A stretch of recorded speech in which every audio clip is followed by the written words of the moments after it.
Welcome to Own or Disown, where tech decisions are made easy. Hi, this is Stephen from Own or Disown. Well, CES is upon us once more, and in this video I'm going to showcase what Lenovo Legion are announcing for their gaming laptop lineup for 2024. But before I launch into what they are offering, I must say that I am extremely disappointed at what I am seeing here. There are no GPU upgrades from Nvidia or AMD, so no mobile RTX 4000 supercards like we're seeing on the desktops. The only thing their laptops will get will be the refreshed Raptor Lake 14th gen Intel CPUs with marginal improvements. Yet we are seeing prices increase at least $200 to $300 over last gen, which is made even worse, by the last gen now being discounted. So in reality, the difference is up to $700 with the same performance. Okay, with that out of the way, let's take a look at what the Lenovo Legion are offering with their laptops.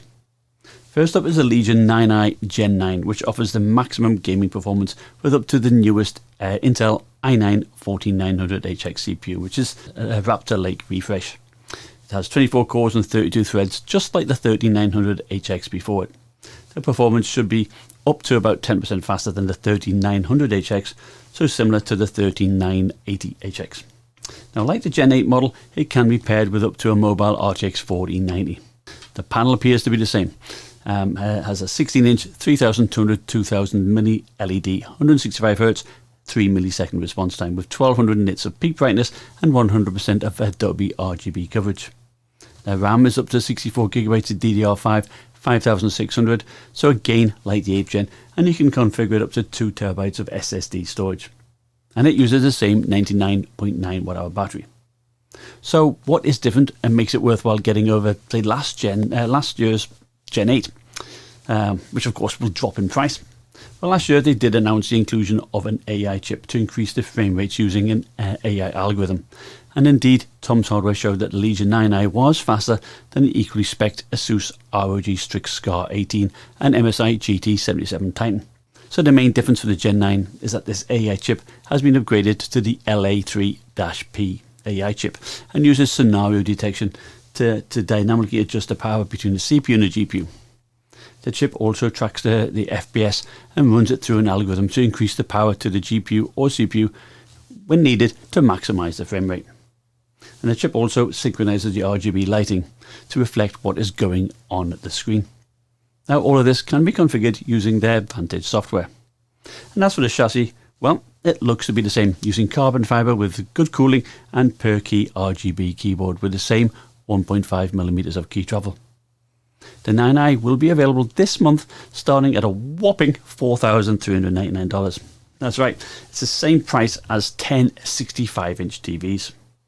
This is going to be a tall order, I think, to ask this amount of money, given that the Gen 8 model with a 4080 and 32GB of RAM is available for $3,800. So, are they asking for an extra $600 for an upgraded AI chip and 14th gen CPU that basically is the same as the 13980XS that's used in the 8th gen? Well, let me know in the comments what you think. Now, next is the Legion Pro 7i and the Legion Pro 5i.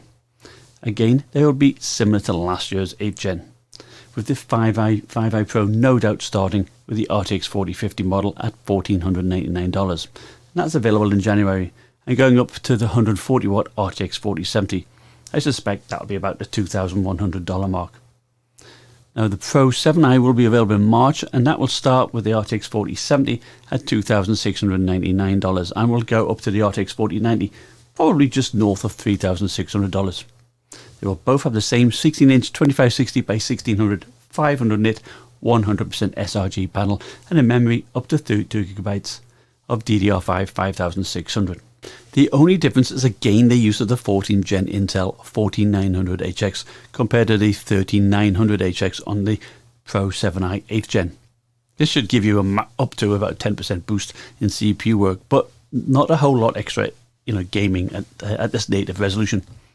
The 8th gen 5i Pro was available with a 13500HX and also a 13700HX, so if it does default with the 4900HX, then that would be a much better upgrade. But I suspect 14th gen versions will be available as well. And it would be interesting to see if, say, for example, the i7-14700HX gets 50% more E-cores, just like the desktop Raptor Lake did. In which case, that is definitely worth a look. I think the biggest issue is the price. You can get the 8th Gen 7i Pro with a 4090 at Lenovo.com for only $2,850. That is $750 off and is the same price as the 4080 model. Actually, I'll put an affiliate link in the description because I think that is an awesome deal. And the starting price of $2,699 for the 4070 model is going to be a tough sell when you can get either the 8th Gen with either the 4080 or 4090 for $150 more, or the 4070 model for $1,800. That is $900 cheaper than the new 9th Gen. Yeah, $900. The same is true for the 5i Pro. The 4050 model on the 9th Gen starts at $1,499, yet you can get the 8th Gen for $1,035. You also get the updated AI chip. Now, sure, once stocks of the 8th Gen have gone, we will be stuck with the higher priced 9th Gen, so I recommend jumping on board and getting one of those 8th Gen now. So let's take a look at the 9th Gen Legion 7i, the Legion 5i and the Legion Slim 5. These laptops are generally slimmer than their Pro counterparts. For example, the 7i is 19.8mm versus 26mm for the Pro 7i. The difference between the Pro 5i and the regular 5i is actually smaller, 27.3mm versus 25.2. Now the Slim 5i maxes out at 25.2mm with the 4060 or 4070, whilst the lower powered 4050 is actually only 21.9mm at its thickest point. There are slimmer laptops available with similar hardware though, like the Asus Zephyrus G16 at 22.9mm thick, and with a slightly more powerful RTX 4070 at 120 watts versus 115 watts that Legion uses. Now, other than the upgraded AI chip, you also do get the 14th Gen Intel, up to a 14900HX in the 7i and the 5i, and with the Slim 5 you do get the new AMD Ryzen 8040 series CPU, which, unfortunately, I believe has the same core count and clock speeds as the outgoing 7000 series. All that has been tweaked is the chip's AI performance.